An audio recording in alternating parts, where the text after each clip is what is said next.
तो ठीक है, कनाडा, ऊंचे ऊंचे पहाड़ों की धरती, हैरान कर देने वाले रेजिलिएंट हॉकी प्लेयर्स, और हाँ, ऐसी पोलाइटनेस कि आपको सोचने पर मजबूर कर दे कि कहीं वो आपको मन ही मन जज तो नहीं कर रहे। लेकिन अगर आप सपने देख रहे हैं पुटीन के, नायग्रा फॉल्स के, या बस थोड़ी देर के लिए ब्रेक चाहते हैं, और आप 2025 के लिए ट्रिप प्लान कर रहे हैं, तो कुछ नए पापड़ बेलने पड़ेंगे।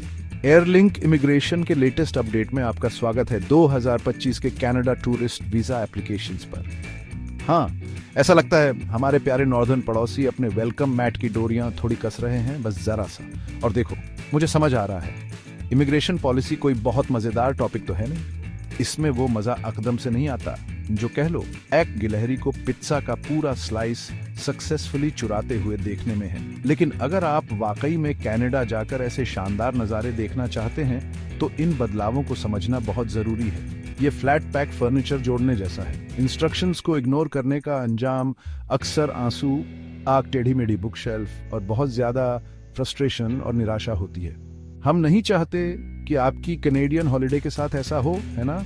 नहीं, हम तो चाहते हैं कि आप खुशी खुशी किसी मूज की फोटो इंस्टाग्राम पर डालें, ना कि दुखी होकर वीजा रिफ्यूजल लेटर को घूरते रहें। तो तैयार हो जाइए, क्योंकि हम अब गहराई में जाने वाले हैं कि नया क्या है, क्या चैलेंजिंग है, और आप इस सरकारी कागजात के लैबिरिंथ से एक फिगर स्केटर जैसी ग्रेस के साथ कैसे निकल सकते हैं, जिसने अभी अभी एक बिगड़ी हुई जम्बोनी ना देखी हो।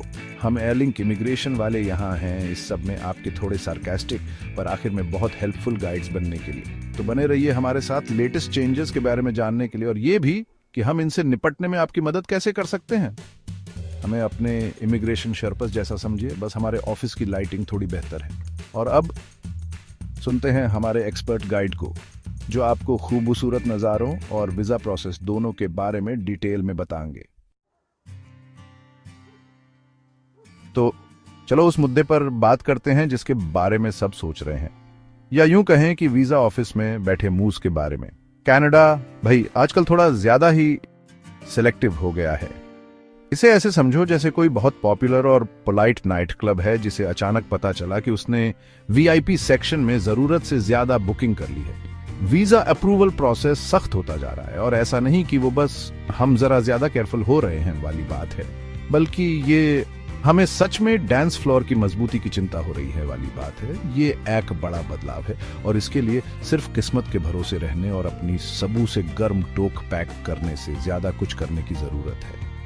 देखो, नंबर्स झूठ नहीं बोलते, और वो आजकल एक काफी सीरियस कहानी सुना रहे हैं। अकेले जुलाई 2024 में होश उड़ा देने वाले 5,853 फॉरेन ट्रैवलर्स को बॉर्डर पर कहा गया सॉरी इस बार नहीं। हाँ, अब ये शायद आपको बस एक नंबर लगे, लेकिन जनवरी 2019 के बाद से एंट्री रिफ्यूजल्स का ये सबू से बड़ा मंथली फिगर है। मतलब बहुत सारे निराश वुड बी टूरिस्ट, बहुत सारी अनस्केड स्लोप्स और बेचारी प्रोटीन जो किसी ने नहीं खाई। ये आग साफ सिग्नल है कि वेलकम मैट बिछा तो है, पर अब दरवाजे पर आग ज्यादा चौकन्ना डोरमैन खड़ा है। और आप पूछेंगे कि ये अचानक इतनी गेटकीपिंग क्यों शुरू हो गई? तो देखो, ऐसा इसलिए नहीं है कि कैनेडियंस को अचानक उन टूरिस्ट से चेहरा हो गई है जो पूछते रहते हैं कि सबू से पास वाला टिम हॉर्टन्स किधर है। नहीं, ये बढ़ती हुई सख्ती आंख बड़ी और ज्यादा सीरियस स्ट्रेटजी का हिस्सा है। कनाडा असल में अपने टेम्पररी और परमानेंट इमिग्रेशन लेवल्स को मैनेज करने की पूरी कोशिश कर रहा है। ये कुछ ऐसा है जैसे आप एक ही डिनर पार्टी दे रहे हो, जहां आपके पास कुर्सियां भी गिनी चुनी हो और कैसरोल भी लिमिटेड हो, और अचानक हर कोई जिसे आप जानते हैं आपके घर आना चाहे। इसके पीछे मेन कारण है कुछ बहुत ही रियल और जरूरी डोमेस्टिक कंसर्न्स। हम बात कर रहे हैं हाउसिंग शॉर्टेजेस की, ऐसी कि एक अफोर्डेबल अपार्टमेंट ढूंढना आजकल यूनिकॉर्न ढूंढने जैसा मुश्किल काम है, और इसी से जुड़ा है लगातार बढ़ता कॉस्ट ऑफ लिविंग, जहां एक ही ब्रेड भी लग्जरी आइटम जैसी लगने लगी है। तो गवर्नमेंट असल में इन रिसोर्सेज पर प्रेशर कम करने की कोशिश कर रही है, ये देखकर कि कौन देश में आ रहा है, और इस मामले में वो ज्यादा केयरफुल हो गए हैं टेम्पररी विजिट वालों के लिए भी। ये एक नाजुक बैलेंसिंग एक्ट है जहां वेलकमिंग भी रहना है और ये भी इंश्योर करना है कि देश पर जरूरत से ज्यादा बोझ न पड़ जाए। इसका मतलब है कि आपकी एप्लीकेशन पर अब बस यूं ही नजर नहीं डाली जा रही, उसे माइक्रोस्कोप से देखा जा रहा है। ऑफिशियल्स को चाहिए एब्सोल्यूट क्लैरिटी, आपके इरादों का पक्का प्रूफ और सॉलिड कारण ये मानने के लिए कि आप सच में सिर्फ विजिट करने आ रहे हैं। अब मामला अंदर आ जाओ, पानी मस्त है वाला कम, और हमें अपने डिटेल्ड स्विमिंग प्लान्स दिखाओ, अपने सर्टिफाइड फ्लोटेशन डिवाइसेस दिखाओ और अपनी गोल्ड फिश से नोटराइज्ड लेटर लाओ कि तुम उसे खाना खिलाने घर वापस आओगे। पाला ज्यादा हो गया है। तो वो पुराना एटीट्यूड कि अरे सब हो जाएगा अब नहीं चलेगा, उसे एक सीरियस अपग्रेड की जरूरत है। तो सोचो कि तुमने वीसा एप्लीकेशन प्रोसेस के बढ़ते मुश्किल रास्तों को सक्सेसफुली पार कर लिया है। आपने हर ई पे डॉट लगाया, हर अर्थ को क्रॉस किया, शायद ब्यूरोक्रेसी के पुराने देवताओं को कोई छोटी सी भेंट भी चढ़ाए हो और लोभाए। आपके पास एक अप्रूव्ड कनेडियन वीसा है। ये आप ही शायद सोचने लगो, फैंटास्टिक, अब टाइम है बैग्स पैक करने का और आयरॉनिकली अबूट बोलने की प्रैक्टिस करने का। और आप कुछ हद तक सही होगे, क्योंकि वीसा मिलना अब धीरे धीरे बस राउंड 1 बन गया है। राउंड 2 टैब होता है जब आप एक्चुअली लैंड करते हो। हाँ, भले ही आपके पासपोर्ट में वो कीमती सा वीसा स्टिकर चमक रहा हो, आपको शायद पता चले कि कैनेडियन बॉर्डर ऑफिशियल्स ट्रैवलर्स को थोड़ा एक्स्ट्रा अटेंशन दे रहे हैं। इसको ऐसे समझो जैसे ये एक सरप्राइज बोनस लेवल है उस वीडियो गेम में जिसे आपने सोचा था कि आपने पहले ही कंप्लीट कर लिया है। बॉर्डर सर्विसेज ऑफिसर्स अब ज्यादातर और शायद और भी अच्छे से विजिट का पर्पस पूछ रहे हैं। वो अब सिर्फ आपकी बात पर यकीन नहीं कर रहे, उन्हें स्पेसिफिक्स चाहिए, हर छोटी बड़ी डिटेल कि आप यहाँ क्यों आए हैं। ये बिल्कुल वैसा है जैसे आप इनविटेशन के साथ पार्टी में पहुंचो और होस्ट फिर भी दरवाजे पर आपसे चीज प्लेटर के प्रति आपके इरादों के बारे में खूब सवाल जवाब करे। वो ये भी, और ये बहुत जरूरी है, कि आपने एप्लीकेशन में जो डिटेल्स दी हैं उनकी सच्चाई को बारीकी से जांच रहे हैं। तो अगर आपने कहा कि आप डाउनटाउन मूस जॉ के आर्किटेक्चरल कमाल देखने आ रहे हैं, तो बेहतर होगा कि आपके पास early 20th century prairie design के लिए अपने पैशन के बारे में एक कन्विंसिंग स्पीच तैयार हो। बॉर्डर पर आपकी बताई गई स्टोरी और एप्लीकेशन की इंफॉर्मेशन में जरा सी भी हिचकिचाहट या कोई भी फर्क इतनी तेजी से रेड फ्लैग खड़ा कर सकता है कि आप डबल भी नहीं बोल पाओगे। यह थोड़ा सा उस ओरल एग्जाम जैसा है जिसके बारे में ना आपको पता ही नहीं था कि आपको देना है, जिसका मेन सब्जेक्ट है आप। बदकिस्मती से सच तो यह है कि ऐसे डॉक्यूमेंटेड केसेस हुए हैं जहां ट्रैवलर्स के पास बिल्कुल वैलिड सही तरीके से मिला हुआ वीसा होने के बावजूद उन्हें एंट्री देनी कर दी गई है। फ्रस्ट्रेशन का अंदाजा लगाओ, आपने प्लान किया, पैसे भरे, पैकिंग की और बस आखिरी रुकावट पर आपको बता दिया जाए कि आपका कैनेडियन ड्रीम अभी होल्ड पर है। यह एक साफ इशारा है कि वीसा सिर्फ परमिशन है कनाडा जाने की, एंट्री का गारंटीड अधिकार नहीं। आखिरी फैसला हमेशा उस बॉर्डर सर्विसेज ऑफिसर का होता है जिनसे आप अराइवल पर मिलते हैं, वही आखिरी गेट कीपर होते हैं। तो इसे सीख ये मिलती है कि आपकी प्रिपरेशन वीसा अप्रूव होने पर खत्म नहीं होती। आपको अराइवल पर भी उतनी ही कॉन्फिडेंटली और कंसिस्टेंटली सवालों के जवाब देने के लिए तैयार रहना होगा जितना आप फॉर्म्स भरते हुए की थे।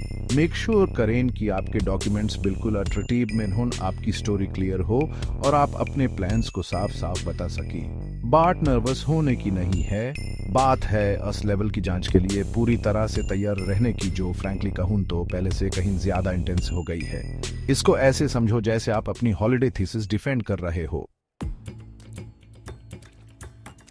चैप्टर 3, कागजों की दौड़, आपकी अपडेटेड 2025 वीजा एप्लीकेशन चेकलिस्ट, अब और ज्यादा पेपर के साथ। ठीक है, अगर आप अभी तक डरे नहीं हैं और अभी भी कैनेडियन पोलाइटनेस का मजा लेना चाहते हैं और वहां की सरप्राइजिंगली अच्छी वाइन, हाँ ये सच में है, तो चलो बात करते हैं उन सारे डॉक्यूमेंट्स की जो आपको चाहिए होंगे। Immigration, refugees and citizenship Canada यानी IRCC के नाम जो ब्यूरोक्रेटिक एलिगेंस के साथ बड़े आराम से जुबान पर आता है, उनके पास एक अपडेटेड लिस्ट है डॉक्यूमेंट्स की। और जब IRCC कुछ रेकमेंड करता है तो बेहतर यही है कि उसे ऐसे मानो ये जैसे पत्थर की लकीर हो। ये कोई मामूली सजेशन नहीं है, ये आपके पोटेंशियल अप्रूवल का रोड मैप है। उससे पहले जो बिल्कुल जरूरी है, जिसमें कोई छूट नहीं, एक वैलिड पासपोर्ट। ये तो जाहिर सी बात लगती है, जैसे कहना कि गाड़ी चलाने के लिए कार चाहिए, लेकिन आपको हैरानी होगी।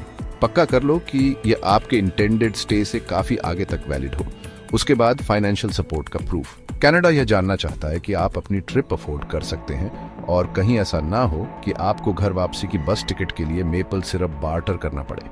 इसका मतलब है बैंक स्टेटमेंट्स, एम्प्लॉयमेंट लेटर्स जिसमें आपकी सैलरी लिखी हो या दूसरे एसेट्स का प्रूफ। वो देखना चाहते हैं कि आपके पास अपने खर्चे उठाने के लिए काफी फंड्स हैं, बिना, आप समझ रहे हैं ना, स्ट्रीट परफॉर्मेंस का सहारा लिए, जब तक कि वो आपका डिक्लेयर्ड आर्टिस्टिक पर्पस ना हो। फिर आता है आपका ट्रैवल आइटिनरी। यह सिर्फ मैं इधर उधर घूमूंगा और वाइब्स लूंगा जैसा प्लान नहीं होना चाहिए। उन्हें फ्लाइट कॉन्फर्मेशंस देखनी है, अकोमोडेशन बुकिंग्स भले ही टेंटेटिव हों, और एक जनरल प्लान कि आप क्या करने वाले हैं और कहां जाने वाले हैं। इसको ऐसे समझो कि आपको यह प्रूव करना है कि आपने इस ट्रिप के बारे में आगे तक सोचा है, सिर्फ कनाडा अच्छा लग रहा है इसे कहीं ज्यादा। अगर लागू होता है तो कैनेडियन कॉन्टैक्ट से एक लेटर ऑफ इनविटेशन भी इनक्रेडिबली हेल्पफुल होता है। ये किसी दोस्त, फैमिली मेंबर या बिजनेस कॉन्टैक्ट से भी हो सकता है जो आपके लिए वाउच कर रहा हो और शायद आपके विजिट का पर्पस भी बता रहा हो। इससे क्रेडिबिलिटी बढ़ती है। आपको एक एम्प्लॉयमेंट वेरिफिकेशन लेटर भी चाहिए होगा, यह दिखाने के लिए कि आपके पास अपने होम कंट्री में वापस आने के लिए एक जॉब है जिससे आपके टाइज स्ट्रांग होते हैं, और यह पता चलता है कि आप वेकेशन के बीच में कोई अचानक अनडॉक्यूमेंटेड करियर चेंज प्लान नहीं कर रहे। और फिर फॉर्म्स, वो शानदार फॉर्म्स, खास तौर पर IMM 5645 फैमिली इंफॉर्मेशन फॉर्म, जो आपके फैमिली ट्री में इतने एंथुजियाज्म से घुसता है कि ancestry.com भी शर्मा जा। और अगर आप कोई रिप्रेजेंटेटिव यूज कर रहे हैं, जैसे कि मान लीजिए यहाँ एयरलिंक इमिग्रेशन के बहुत ही कॉम्पिटेंट लोग, बस हाइपोथेटिकली कह रहा हूँ, तो आपको IMM 5476 फॉर्म यानी use of a representative form चाहिए होगा। ये बेसिकली परमिशन है कि हम आपकी तरफ से पेपर वर्क के ड्रैगन से लड़ सकें आखिर में। और ये बहुत इंपॉर्टेंट है, आपके होम कंट्री से जुड़े होने का एविडेंस। ये सब इस बारे में है कि आपको प्रूव करना है कि आपके पास कंपेलिंग रीजंस हैं कनाडा छोड़ने के लिए आपके ऑथराइज्ड स्टे के एंड में। सोचिए, प्रॉपर्टी ओनरशिप, जरूरी फैमिली कमिटमेंट्स, चल रही पढ़ाई या आपका अपना बिजनेस। आप जितना ज्यादा दिखा सकते हैं कि आपकी लाइफ अपने घर पर मजबूती से जुड़ी हुई है, उतना अच्छा है। यहाँ सबसे इंपॉर्टेंट चीज है मेटिकुलसनेस, यानी हर चीज को ध्यान से करना। पक्का करें कि हर डॉक्यूमेंट सही हो, हर इंफॉर्मेशन पूरी हो और सब कुछ आपस में मैच करें। एक छोटी सी गलती भी डिलेज करवा सकती है, या उससे भी बुरा रिफ्यूजल। ये एक बहुत इंपॉर्टेंट, बहुत ऑफिशियल जेंगा टावर बनाने जैसा है। एक गलत पीस और सब कुछ गिर जाएगा। तो ये थी सारी बात। ये था एक फटाफट टूर कैनेडियन टूरिस्ट वीजा 2025 की थोड़ी ज्यादा कॉम्प्लेक्स और पक्का से ज्यादा छानबीन वाली दुनिया का। ये थोड़ा मुश्किल लग सकता है, जैसे किसी अमेरिकन को क्रिकेट के रूल्स समझाना, या फिर किसी ऐसे को पुतिन का मजा समझाना जिसने देर रात पार्टी के बाद कभी खाई ही ना हो। लेकिन नॉलेज इज पावर और प्रिपेयर्ड रहना आधी लड़ाई है, शायद 3/4 भी, जब गवर्नमेंट फॉर्म्स की बात हो। कनाडा का लैंडस्केप अभी भी ब्यूटीफुल है, लोग अभी भी ज्यादातर फ्रेंडली हैं और एक्सपीरियंस अभी भी वर्थ इट है। मेन बात यह है कि हिम्मत नहीं हारनी बल्कि मेहनत करनी है। ये चेंजेस हाँ थोड़ी और रुकावटें तो डालते हैं, पर सही अप्रोच और सही इंफॉर्मेशन के साथ इन्हें मैनेज किया जा सकता है। इसे एक मिशन की तरह सोचो और हर सही भरा हुआ फॉर्म, हर सपोर्टिंग डॉक्यूमेंट आपके गोल की तरफ एक और कदम है। और याद रखना, आपको ये अकेले नहीं करना है। इस सरकारी काम के जंगल में एक लॉस्ट ट्रैवलर की तरह। इसीलिए तो हमारी जैसी सर्विसेज हैं, ताकि हम आपका रास्ता आसान कर सकें। देखने के लिए धन्यवाद। अपने कनाडा टूरिस्ट वीजा एप्लीकेशन के लिए, पर्सनलाइज्ड असिस्टेंस के लिए एयरलिंक इमिग्रेशन को आज ही कांटेक्ट करें। हम सच में आपकी हेल्प करना चाहते हैं, आपके कैनेडियन ड्रीम को सच करने में, बिना किसी कागजी काम के सिरदर्द के। गोल ये है कि आप कनाडा आराम से पहुंच जाए, ताकि आप इंपॉर्टेंट चीजों पर फोकस कर सकें, जैसे कि एक ननाइमो बार खाना है या 2, और जवाब हमेशा 2 होता है। इन्फॉर्म रहें और जल्दी अप्लाई करें ताकि प्रोसेस स्मूथ रहे। अगली बार मिलते हैं, और क्या पता शायद हम किसी बटर टार्ट फेस्टिवल में मिल जा। सोच तो सकते ही हैं।